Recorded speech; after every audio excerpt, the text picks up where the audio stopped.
Guys, good afternoon, Dave Neal. You are a personal development coach and going to talk to us today about overcoming depression. So go ahead and introduce yourself, Dave. Hi guys. As Sally said, my name's Dave Neal. For me, my journey as a personal development coach started, I'd say, when I was around 25, 24, 25, about 6-7 years ago now. Basically, for me, I was diagnosed with skin cancer. I got told the chances are it'd probably go straight to chemo. It wasn't really a nice time. Luckily enough for me, I got through it. I was okay. I never had to have chemo in the end. I was one of the lucky ones. What I then found is the way I tended to deal with things, it went a little bit wrong. I thought I was living my best life and celebrate, when in fact what I was actually doing was not acknowledging what had actually happened to me, because I just swept everything under the carpet and hid it. So all my demons come out, everything. I end up almost destroying myself, and I end up turning to personal development. How long ago was this, Dave? I was 24, 25 when I was diagnosed. That was 2014. Wow. That was, and basically that ain't a nice thing for anyone to get told. Anyone that's been sitting in that position, when you get told those magic words, it enough puts you in a position where I just went numb, and I almost felt sort of emotionless, because I think I programmed myself for it to go wrong. It was weird for me, really, because this is where my depression kicked in. Everyone said, like, you don't seem like it's bothering you, but I just switched off. And I think that's what people do. I went into survival mode, and what ends up happening is you end up destroying yourself in that process. So I was so focusing on surviving the next bit that when I actually got the all clear, I actually remember this distinctly, and I've only just really told my own family and partners about it. When I got told I was okay, I was almost a little bit disappointed, because I prepared myself so much for the worst, and all of a sudden it weren't happening. And then I then turned to partying, doing all the wrong things, thinking I was celebrating, living my best life. And in fact, what actually happened was I was destroying myself, because I didn't know who I was anymore, what I did. I felt like I'd lost everyone that was around me. It was weird, because I hadn't. And this is when I knew that I started realising the dangers of depression and what it can do to you. And half the time you don't even realise you're in it. Yeah, absolutely. I actually got a fascination from it. That was what it was. I actually become so fascinated. I thought, no, something needs to change now. I was looking at what happened around me. I thought, I got the all clear, but my life's falling apart. What the hell's happening? Yeah. It was absolutely mental experience. At that moment then, the penny just dropped, and I just thought, no, something needs to change. So I've become sort of obsessed with studying my mind. Why does it happen and things like that? And I've said in a few of my videos that I post on my YouTube channel and on Facebook, I created a separation by studying it, and it removed it from my mind. It wasn't me. It was just something that was a T. And all them type of things, like mind programming sort of things of why does the mind work the way it does, and what skills and stuff you can do. If I can put it in my mind, well, then you can remove it. I just looked at it as like a separate sort of a separate thing to me. And I think even you brought this up in your latest group. You said draw your gremlin. Well, I looked at it as like a gremlin. But gremlins all cute and lovely until you feed them after midnight or get them wet. So it became like, I did a very similar thing. I created like this gremlin, and I had this vision of what it looked like. Well, that's not me. That's just something that's attached itself to me. How can I fix this? And removed it. So I created it like this is a problem that I need to fix. How can I do that? So I started studying the mind, why the mind does what it does. My behavioural patterns and everything, and eventually I got to that point where I realised I was so dangerously wrong with how I was viewing the world that I was, destroying everything that was around me without even realising I was doing it.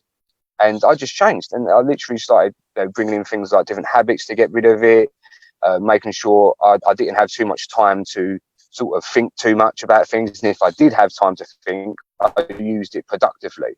So rather than sitting there resting on my laurels and dwelling in my own self-pity, I started taking a little bit of personal responsibility for how it is I was feeling.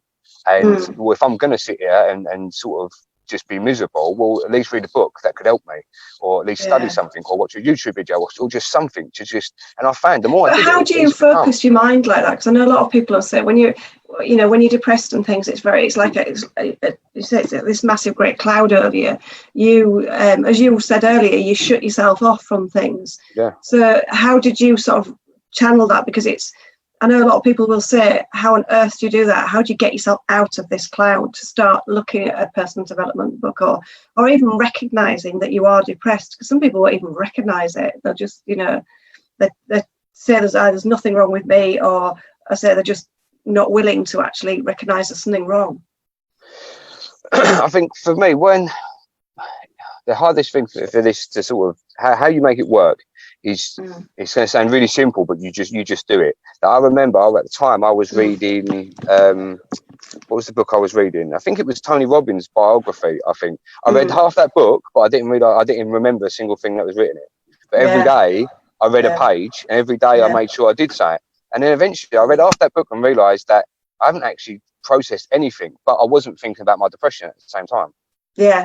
And then I realised, and then just do it. It don't matter how much it hurts, and how much you have to just push to do it. You have to do it. If not, all you're going to do is stay where you are. And that's the two choices. What would you prefer? And as much as you can be in that hole, when I studied my life coaching qualifications, one thing it said was when someone's in a hole and you're looking up and someone's putting their hand down to help you, you have to take it. You have to take it. And sometimes that person is yourself. You have to pull yourself out of it, because it doesn't matter how many people you've got around you. They could all be sitting around the top of that hole singing Kumbaya and saying, come on, come up. If you don't take their hand, you ain't getting out of it. And if you don't make that step yourself, and that is the bit you have to overcome. Because as soon as you do it once, you'll do it again and again. And all of a sudden, it's like little wins. Like when you do goals and stuff, like you break it down into small little wins. Like I didn't want to leave my house. I wanted to stay in my bed. I had massive anxiety issues, and that was not my personality. I was always friendly. I was always out of my mates. And I pretty much felt like I lost everybody, because everyone knew, I'm not going to bother asking Dave because he ain't going to come out. You know what I mean? Yeah, that's the sad thing. That's what starts to happen, doesn't it? Yeah. People sort of switch off from it and, assume that you just don't want to do things. They don't actually recognise something is actually wrong. You've gone from a personal do to not do.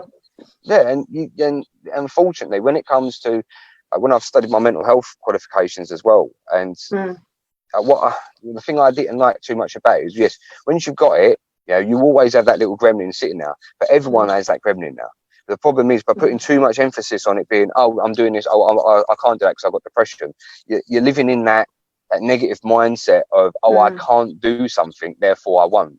When in fact you really can do something about it. And it might be a long process. I mean, there is no magic pill you can take where you click your fingers and look, I'm all better now. It's a process. You have to work on yourself, because anyone that goes through any kind of traumatic experience, it doesn't have to be having cancer, it could be a rough relationship, it could just be you could lose your mum or dad or something like that, but at some point everyone in their life will suffer some sort of traumatic experience of some sort, and you have to look at it as an opportunity to grow. As sad as it can be, and as devastating as it can be sometimes, that's how I started to think of things, that more positive view. Things still suck to this day. Of course they do. I was thinking, Jesus Christ, you know what I mean? That hurts. So that hurts you to your soul. But I lost a really close family member of mine, only like about a year or so ago. And it was complete shock. And I've never been cut so much to my soul when we lost that person. And I thought, wow, right, this is the first time since I was told that I had cancer that I felt this way again.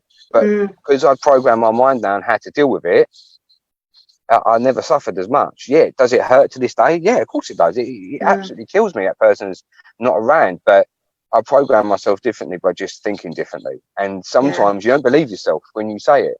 You don't believe it, you've got to keep repeating it, because your mind, the more you say it, the more you start to believe it. You know what I mean? Like if you constantly say I'm not good enough, well then you're going to think you're not good enough. You say I am good enough. I was talking about affirmations last night. I had a couple of friends over for dinner last night, and one of the things I was saying that a lot of people poo-poo affirmations, but it is that thing where you're telling yourself you are good enough, you're telling yourself you can do it.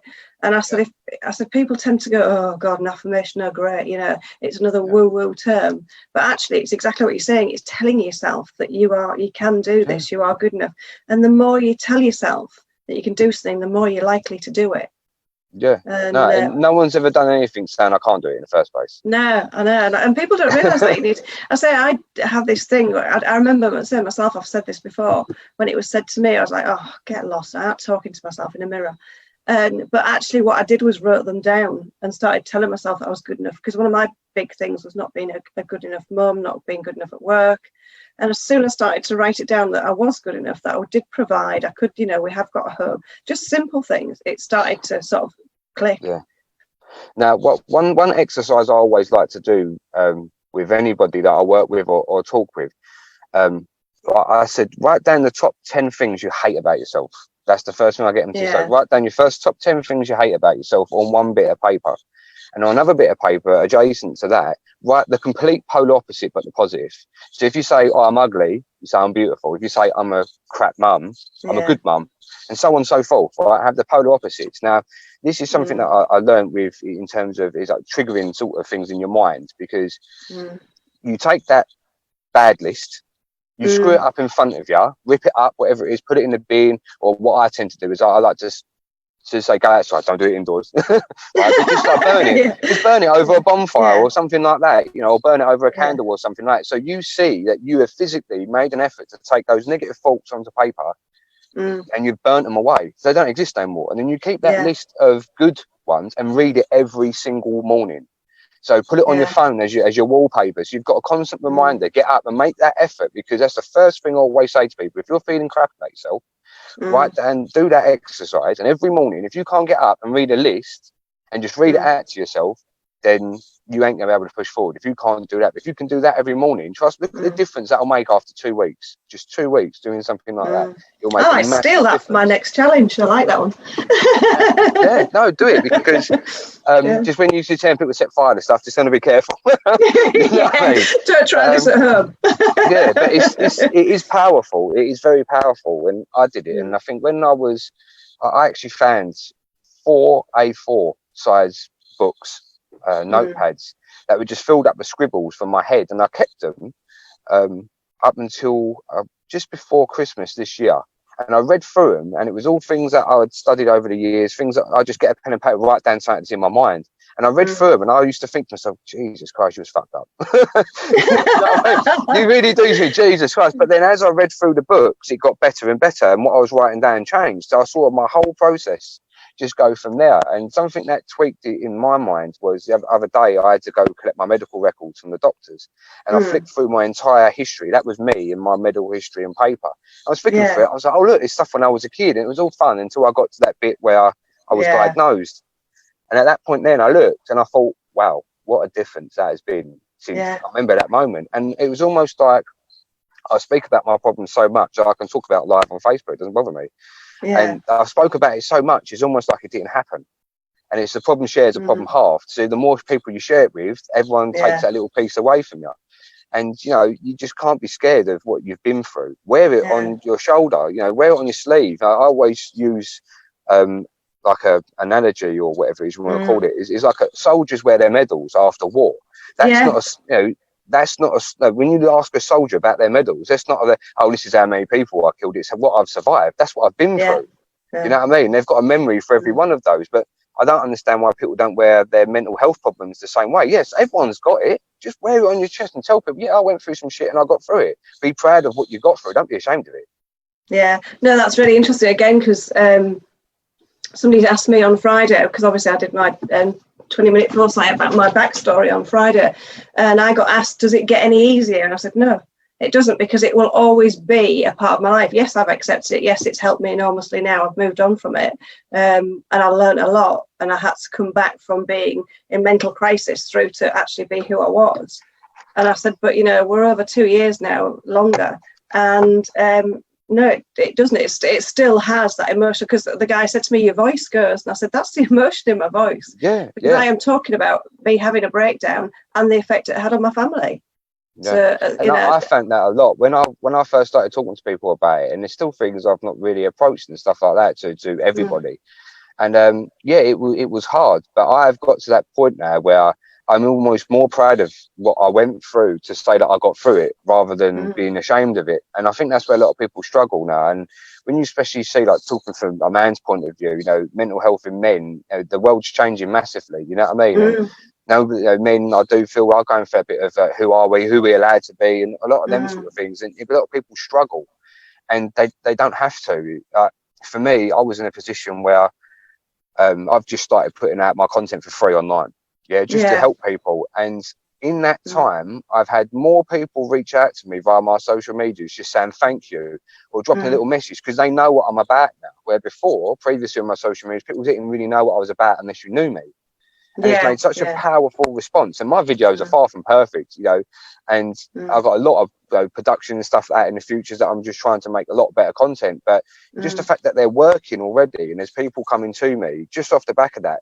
Now, that 30-second message of me just going, it's all right, don't worry, thanks for reaching out, it's always here. If you need to just unload in my DMs, just do it. And if I can get back to you, I will. Just use it as a place. And that is what my purpose is for this year, is to just put more content out there, work with more people, and just let people know it's okay to talk about their problems. Yeah, and that is so key, because I still think there is a real stigma around things. People say there isn't, and I think more so with men. It's almost, somebody asked me a while ago about it, and I said it's all right for women. I think you can go out and there's 10 million Facebook groups, or it's almost like it's acceptable for you to be whingy and whiny and say, oh, I've had a bad day. But with a man, I still firmly believe that you don't have that outlet, that in respect of somebody might take vulnerability as weakness. They don't see it for what it actually is, that actually it's okay to have emotions. It's okay to say it's not a good day. It's okay, that you're basically having a shit time, and you should be able to say it. And I still see it that, I say a couple of clients I've got, I know it's a struggle, but it's so key that, that the world basically opens its mind up to it. Yeah, and I think the thing is as well is everyone loves an underdog story. So I don't understand why everyone's got so much problems talking about what they're going through. Because if everyone was going around and everyone was perfect and everyone just had it all sorted out, it'd be boring. Yeah. So, and everyone's always, and you see it all the time, like when people, go out there, they do something themselves and they become successful, all of a sudden they then tell their story and you realise what they went through to do it. And so there's no such thing as an overnight success. You don't see the struggle. I've got an interview going live later tonight on my channels with a really interesting individual that I've known for years. He's a photographer. He was actually my wedding photographer, and it's such a good interview that you get. It's all about like law of attraction, your mindset towards things, overcoming adversity and things, and being honest about your problems and that. And the fact that more people now are willing to talk about it, it is nice. Do more people need to talk about it? Yeah, of course they do. But I think there is a shift, a positive shift. More people are talking about it, and more people are willing to go for it. Not everyone needs help at the end of the day. Some people might not be going through problems. Some people might be so stronger than other people, or maybe able to deal with it better. But I think now with people like yourself, people like myself as well, who are giving places to people to go to, the fact that them spots do get filled shows that people do want the help, as opposed to, I think maybe 10 years ago, you probably wouldn't have got them type of responses. No.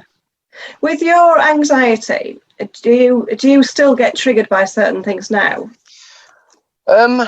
I would say in the last 6 months myself, no. The last 6 months, definitely, there's been a massive shift for me. I can't really understand why. I think a lot of things have just sort of just dropped for me in terms of how I've decided to look at certain things. But previously to that, there'll be little things that will trigger going to a party, for example. If I was at that party, you would never know. Yeah. I mean, I remember at my wedding, just gone, I had a chat with my dad, and I pulled him to one side and sort of explained what I went through, how I felt over all the years and stuff like that. And as much as I can stand in a room full of people and talk to them, inside I feel like I'm dying. You know what I mean? But you got to do to get it done. And then eventually, I think I learned that when you come to frequencies and things like that, excitement and fear are on the same level. It's the same frequency. Like when you're a kid, everything's exciting. You ain't scared of anything. But when you get older, all of a sudden that excitement turns to fear, because you've had an experience or something along those lines that has told you to be careful. And in fact, what you've got to do is sort of stay a bit more childlike and just look forward to everything, because it's the same frequency. Like when you're really excited about something, you get them chills down the back of your neck and you think, oh yeah, I'm really excited. But then when you're fearful, it's the same thing. And you've just got to realise, unless you are in mortal danger, there's nothing to be scared of. And if something goes wrong or you're embarrassed. Yeah, did I talk about this in the challenge when I said about fight or flight? I said it's the Yes, you same did, thing. Yeah, as I said, I wonder about because I know you said then, you and I are on the same wavelength on half these things. Yeah, and I think I did a video, my top 10 quotes, and one of them was from the film with Will Smith and his son, Afterlife, and he said, "Fear is a choice." You know what I mean? Danger is real, but fear is a choice. You don't have to be scared, because it's just an emotional response. That's literally all it is. It's a chemical emotional response in your body where your body's warning you, hang on a minute, analyze that. But if you look at it and you think, well, there's nothing to be scared of. There really is. What could physically go wrong? Am I in mortal danger? No. So then don't worry, just try it. And you might even find you might like it. So when you're trying to come out of like your depression and your anxiety and things like that, doing these little steps bit by bit. I'm not saying if you've got massive anxiety, just go jump on a stage in front of thousands of people. That's not what I'm saying. But go to that party or reach out to that person, because the amount of times you'll be sitting at a party or something like that, and you sit there and you think to yourself, or you'll nudge someone and go, oh, I'm feeling a bit anxiety around it. I'm feeling a bit nervous or something. Someone will probably go, you know what? So am I. Because you realise that everyone is pretty much just like you. And I think there's too much stigma being put around day-to-day feelings that we're always trying to label stuff. Like everyone's always got a problem behind why, rather than just dealing with the fact that that is how life is. It's just an emotion. Just learn how to deal with it. If you're nervous going to a party, it's not a problem. Someone else is probably nervous too. Don't label, I'm not going to go because I'm nervous, and using your sort of your mental health as an excuse to not progress forward. You have to take some sort of personal responsibility sometimes. You know what I mean? You just have to do it, because those little wins like that, can help you manage it so much more. Yeah. What tools do you use in respect of depression and anxiety? What sort of tools do you use in sort of your coaching and things? For me, I would say I like breathing techniques. So when you get that bit of a sort of like a panic and stuff like that, when I was younger, I used to play football at quite a high level, and they used to teach you when you're nervous and you're standing in that tunnel and you're about to walk out there, they said just breathe in, breathe out, centralize yourself and become focused on sort of one thing. So I like to use a lot of sort of breathing techniques to just take that step back and analyze the situation, because if you're panicking, you're going to make the wrong decision. So just look at it, analyze it, see it for what it is, then make the right decision. And you'll find just by taking that step back, or I like to say take a knee, just take a knee, have a think about it, then go back out there and deal with it. And you can use that in your work life, you can use that with your own relationships. If you're feeling you're getting a bit thin, you have to start to study yourself. What are your triggers and what are your habits to those triggers? Because some people don't realize, some people might start getting angry, some people might go quiet. When you notice yourself doing that, think, okay, well, now I need to do this to make myself feel better, then I can control the situation. Now you're back in control, you're back in the room and you're ready to go and everything's fine. Nice. I find now that I can speak out. I don't know about you. We were just talking before we came live, and I said to you, I'd had an absolutely knackering week that I'd planned really badly and got all uptight about it. But I can actually speak out loud at home now and say, I actually feel wound up now. I actually feel, I suppose, anxious because I've done too much. So I need to just stop, which, is great that I would never have said that before. It's something I could never do. And that is purely being able to speak out, which goes back to what we're saying, is key. Being able to breathe, take a step back and say, right, I actually feel okay to say this, because I actually need to voice it to be able to deal with it. So I don't know, do you do that, anything like that? Yeah, I think I like to call it the, this might show my ages, the film 8 Mile with Eminem. Yeah. And at the end, he just puts all his crap out there, and no one can attack him for anything. So if you put it out there and just go, no, look, I'm feeling anxious, this is how I feel. Well, no one can use that against you, because you have approached it. You've took control of your feelings. And sometimes just doing something like, you know what, I've had a really terrible day today. So if I'm acting a bit funny, it's not you guys, it's me. So just giving that warning. And what you'll find is people then try to comfort you. And if they don't try to comfort you, the chances are you don't need comforting, because now you've approached it, you've got nothing to be nervous about anymore. And it's all about, like I said, taking that personal responsibility to deal with your problems that are in front of you. Sometimes it will be hard, sometimes it will suck. Yeah, of course it will. But inevitably, you do have to just sometimes, just like you said, just put it out there and just go, you know what, I feel like absolute crap today. Or if you're not up to something, just go, no, I'm not up to doing that, sorry. And just take control of your life, because the more you're in control, the less you can say that you're not.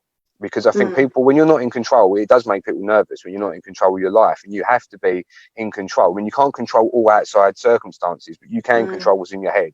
You might not feel like you can, but you can.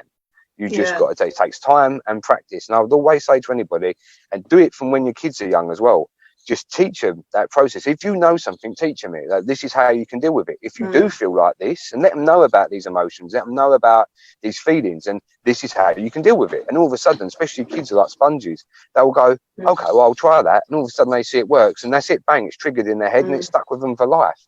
And I think if you go back, you know, years upon years, you know, my parents grew up, you know, post sort of war parents, you know what I mean, and stuff like that. And you look at things, it was all very much shut up, get on with it, clip round here and walk yourself to school. And, you know, as the generations have gone on, life, I personally feel life has got easier with all the technology we've got and things like that. People now, we're not living in that era of things being so tough anymore, just post-war. Everyone to a certain extent is thriving. Life is easier. So we're questioning more things now and starting to look inwards. So when we don't understand our emotions anymore, and people still just telling you to get on with it, it makes your mind sort of go a bit, oh, hang on a minute, I don't understand this. And people are trying to tell me to get on with it. What? And yeah, I think you do, people now, more people are talking about it from the mental health side of things. I think it's very, very important for that to continue. Yeah, absolutely. I had an interesting post, actually. I'd love to know your take on this.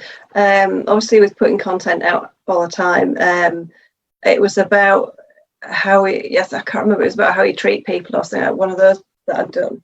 And there was a guy who posted on it, and he basically said to me that it's bollocks, what you get dealt in life is what you get dealt in life. You know, some of us are just meant to have a shitty life, and that's all we'll ever have.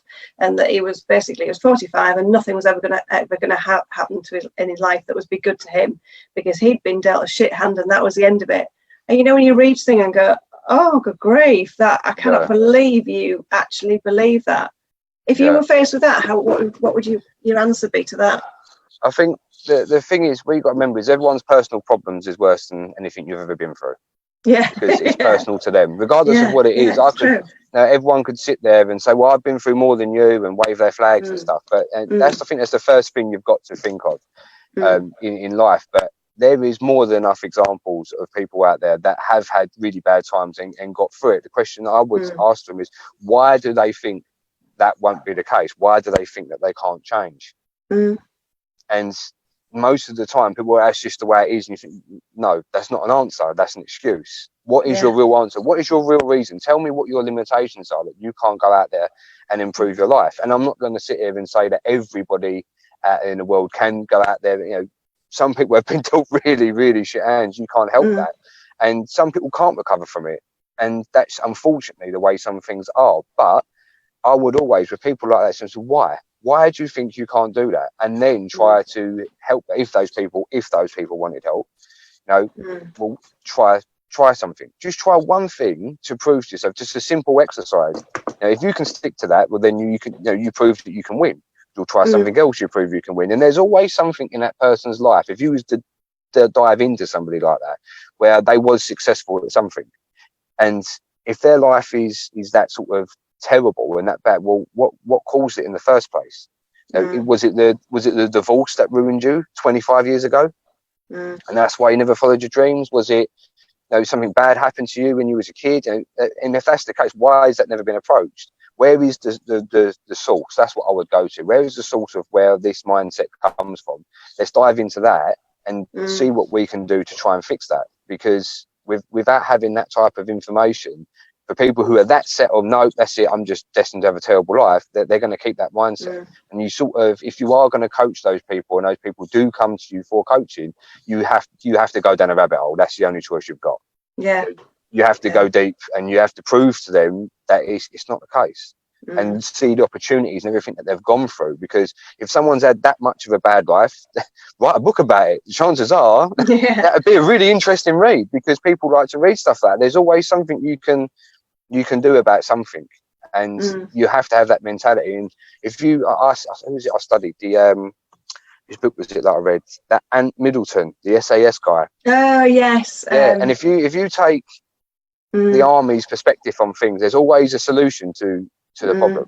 and you just have to put yourself in that mindset to do it. And them guys have been to places and seen things that no human being should ever have to experience in their life. No. And if they can go through that, survive, and come out the other side of it, then anybody can do anything. You know, there's people with no legs that run in the Paralympics now, and there's always something you can turn. And I think sometimes those people that are so negative, you just have to find that little spark that's inside them and give them that little bit of inspiration, and then just work on that. Yeah. No, it was. I just remembered it now. It was about dreams. Whether your dreams can come true, you can do what you want to do. And it was. He said, dreams are just dreams. That then they're not. You can never do what you dream about. And it was that, and the thing about accepting that fate exists. Fate drives what you do. Now, I am a massive believer that fate doesn't exist. We actually create our own. Yeah, we have shit thrown at us, and you can't help that. But to me, that's not fate. It's just life. And you can deal with it. It's how you deal with it that actually matters. I don't know what you think about that. Yeah, I think for me, like if you was to believe in fate, I'm in my car now. If I drive home like I'm supposed to, my life goes on just how it's supposed to. But if I decide to turn right out of here and just say morbid, but just drive off a cliff or something like that, I've made a decision to change that fate. So you're right, it doesn't exist. Fate does. You are in complete control of things. Yes, life does happen to you. And when people say dreams and that, you can never, dreams are just dreams and things, they probably are right, but dreams are there to sort of inspire you. You have to take action to make them a reality. And when I was a kid, I was into the stars. I always wanted to be an astronaut. But I was a working class lad from Dagenham. I was never going to be an astronaut in reality. You never know, Dave. Come on. You never know, but there's still time. There's still time. But you sit there and think to yourself, I was one of those kids, but your dreams change. Yeah. So when you look at it and you think to yourself, what was that person's dream and what was stolen from them? What is it? And sometimes what you want, you do have to have a bit of a reality check on it. You know what I mean? Sometimes everyone has these big dreams and everyone has things, but sometimes you just need to take a step back and think, can I do that? Do I have the skill set to do that or not? Like you said, not everybody can go out there and be a billionaire, billionaire CEO, but then some people don't want to at the same time. It all depends. And it's very individual. When people say, like you said, that person, unless you dive into what that person's missed out on, it's going to be very hard to just coach people that believe that. But dreams are dreams, but you have to make them a reality. So you have to have that, like for example, we was talking about Crosley before before we went live. You do have to have that clear mental image of what it is that you want, but you truly have to want it. And sometimes dreams can be fantasies. You think you want it, but you don't really, because you need to have that anchor point where you look at it and go, that's what I want. That's what I want in life, and that's what you've got to go for. And when you've got that mindset and you just plow forward, you will see opportunities along the way. Whether the opportunity works out or not, you could fail, but then that might have taught you a lesson within that on what not to do in the next bit to get to where you want to get to. And you've just got to just have that mindset of, you have to try. I mean, the law of attraction is great. I love that, but it's all about the law of action to make it happen. Yeah, I met a coach before Christmas who she said that she worked with the whole law of attraction thing, and we had a massive debate, not an argument, not quite, but about law of attraction. Because I said, I kind of get it, but then I don't believe that you can just dream this thing to happen, that if you're dreaming it to happen, you'll make it happen by your actions. You don't dream and it happens. Or it's like walking down the road and saying, I want £1 million. Yeah, you might win the lottery, but the action you've taken is you bought the ticket. Exactly, and anyone can manifest on paper. That's the thing. Anyone can manifest on paper. Anyone can write dreams down. Anyone can write goals down. But if you don't act upon them, they just stay on paper. You know what I mean? And that's, they say, like, I can't remember who said this, but they say the richest place in the world is the graveyard, because there's an amount of ideas and that never ever materialized. You've got people out there that might have cures for diseases, but they never followed their passion to do it, and things like that. And this is why the world does need to sort of be woke up. And people always say, well, not everyone can be a CEO and a billionaire, but not everybody wants that. That won't be in everyone's vision. So this mentality of, everyone going out, not everyone can achieve their dreams. It doesn't mean everyone, because some people want to be nurses and doctors, and some people want to be dentists because they want to do those things. All those jobs and all these things will still exist because somebody out there wants to do them. That's their dream. The problem is you'll have a lot of people out there with a lot of influence saying that, it's just the only thing you should ever want in life is billions of pounds. And you think, no, That's not what some people want. And you've got to have that, more people need to just take that chance. What I see things is you can always go get another job. Just take that chance, go out there, try your hardest. And if you are going to take the effort to, I'm big on the law of attraction, you are going to manifest, at least make the effort to at least try. And don't think it's going to come next week. It could be 10 years, but make sure that dream that what is that you really want it. As long as you do that, I don't know a single person that I have taught the law of attraction to who hasn't got results, or at least been moved forward from the point in which I've told them. And that to me is more than enough proof, because it's not just in my life. I'm seeing other people's lives now. And it's part of a process. And I think everybody does need to just take, like I always say, take personal responsibility for not just what you do, what you say, where you go. It's on your shoulders, and don't lay the blame on anyone else. Yeah. What's your view now of how the sort of the general medical practice and things deal with depression? Because I see a lot around me. Sorry, I want to come back to this. I know it's quite controversial, but it's one that sticks with me. That my friend's daughter recently went to the doctors, had a problem. She was feeling dizzy. She rang me on holiday and said, "Look, I'm feeling dizzy. I don't feel quite right. I'm just, all these symptoms." I said, "Oh, A, try and rest. B, think about anything that might have triggered what you're doing. Are you taking any particular drugs?" Went through all that. And she came back and she said, "Look, I'm still feeling like it." I said, "Well, then you need to go to the doctors just in case." First thing they did was depress and say, "You're depressed. Here's some antidepressants." And she came to me and she said, "Sally, do you think I'm depressed?" I said, "What are you depressed about? Talk to me." And I'm not a medical practitioner. I don't know the ins and outs of the body in that respect. But from my perspective and my experience, she wasn't depressed. There was nothing that led me to believe that she was depressed. She's gone back and back and back, and they found a blood problem. But it's only because she kept going back to them and saying, "I'm not depressed. I don't want antidepressants. I want to be able to deal with. I want you to find out what this problem is." And it is a problem with her blood. Yeah. And I think for me, I will say antidepressants for people who need them, they work. Yeah, they do work. So they are a good tool. But the problem you have once you want them, you've got to come off them. You can't just stop taking them, and they do mess your body up. But I think people are too quick to diagnose. "Oh, you're sad? Yeah, I have some antidepressants. Shut up and leave." Because it's easier. Because the NHS and things like that are under so much pressure. Just diagnose someone with saying, "Yeah, I'll take those. You'll be all right." Because even if somebody is having a bit of a problem, they will chill you out. But most causes of depression normally come from, a great trauma in your life, or you don't have all the information of something and it's stressing you out. But the problem is you don't deal with that. You don't go and get the information, or you don't learn how to deal with the trauma. That then eats away at your mind. You then become depressed, and it destroys you. And then you become so depressed and so caught up in it, you forget about the original problem. And everything else in your life is the problem. Well, I'm depressed because of this, or I'm depressed because of that. But you've never dealt with the original issue that caused it in the first place. And I think a lot of the time that is what people need help with. But sometimes people need therapy. Therapy is expensive. Not everyone can afford it. The NHS won't just put anybody onto that. And I think, it sounds horrible saying it this way, but it's the pharmaceutical world. Once you want an antidepressant, it sounds horrible saying it this way, but that's a year's worth of business they've got. I know. In a horrible way. That's all I see it as is that cash cow, basically. But they do save lives at the same time, But I do think some people are too quick to be diagnosed with them. You know what I mean? Like, I know people in my life that have taken antidepressants and they needed them and it helped them. So I will never sit there and say that they're bad. But in terms of the question that you asked, do you think people, is too quick to just jump to things? And I personally think the NHS needs more, what's the word, like therapists. So not so much your in and out therapist sort of thing where you're there and you're sitting on a couch with a clipboard and a spotlight over their face, but more people like coaches, for example, like similar to like cancer support and stuff like that. I think that would be a very good place to invest money.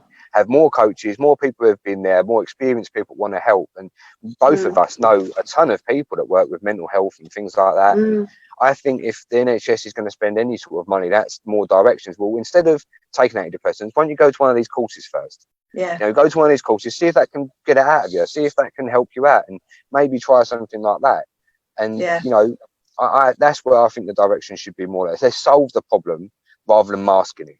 And that's a lesson for everybody. If you're masking your problems and sweeping everything under the carpet and go, oh, it's all right, trust me, that's going to come back, because eventually that pile gets bigger and bigger and bigger. And then, just like if you was sweeping up at home underneath that carpet, all of a sudden you have a great big man underneath your carpet and you're tripping over it all the time. And you can't keep sweeping your problems under the carpet. You have to learn to deal with them. And sometimes that can be hard. Sometimes that can be absolute shit. And I'll sit there and say it to anybody. Sometimes you've got to go through it, but that's transitional disruption for you in order to fix your problems and grow. Growing hurts. You know what I mean? But it's the best thing you'll ever do. You just have to make sure you keep yourself in the right mindset in order to control your emotions when you're going through that, and don't let your emotions run away with you. Because I don't know about you, but I took antidepressants initially when I had my burnout, and but I was told I'd be on them for 6 to 9 months. And I kept to that in respect about, although I could have kept renewing my prescription, and I know you have to renew them monthly and things that don't let you just carry on, but actually it was too easy. But I knew that at 9 months, it was just short of 9 months. I think I was in 8 months in. I went, right, I want to come off these now. I want to deal with my emotions, because they did suppress a lot. And I did work on it, but it frightened me how easy it was just to continue. And it also, when you come off them, what people don't realise is they do suppress emotion. So when you start coming off them, you feel other emotion again. So, and people get scared and think that that's them going nuts again, or what have you, or they're about to have a meltdown again. It's still there. And that's the thing. What you've got to remember is, with depression, it sounds horrible saying it this way, but it isn't real. It's something you have put in your head to how you feel. You're not able to control your emotions. It's not an illness like a cold and things like that. That's why I hate it when people say it's an illness, because when someone says illness, well, then the doctor should be able to cure you, but they can't. Your mind has created that, so your mind can remove that. And when you kind of said you come off these tablets which suppress your emotions, all of a sudden all the emotions flood back and you think you're crazy. You're not. You're just in the same situation you was before. You never learned how to manage your emotions in the first place. So now it's your time to learn how to manage them. Get over what you went through. Address what the actual issue is. Like with me, when I studied my life coaching qualifications, I went down my own rabbit hole, and I actually traced stuff back to my first ever form of rejection, because I had a problem with rejection. I was always nervous that people might reject me, and I traced that all the way back to when I was in primary school. The first time I was ever rejected, I was told I wasn't allowed to play football with the other kids, and that made me upset. But when I actually thought back, I actually went, I looked and I thought, I never actually approached that. I actually learned to deal with that, because the next time I asked to play, I was nervous, and every time I've gone on, then it goes onto your life, and then it spirals over. And something as silly as that was it. I didn't know how to deal with that situation at the time, and I never did until I was in my early 20s. And I just got bigger than everybody else and didn't care. You know what I mean? So, I know what people always say to me, why? Because when I do an initial session with people, it's 2 or 3 hours, and they say, why do you need to go back so far? And I said, because I need to see that you can ideally see something that has triggered you as early on as you can remember, which will have followed you through your life. And without fail, every time, it's like you say, it's something that could have happened at like 5, 10, 20 years old. It's just gone bang. It's really, as you say, it's traumatic. And the thing is, though, is learning the exercises and the tools to be able to go that far back. And be able to get that out of somebody. You can be quite easy to do it in yourself, but to do it in other people, it's quite hard, because you don't know if that person's resisting. You know what I mean?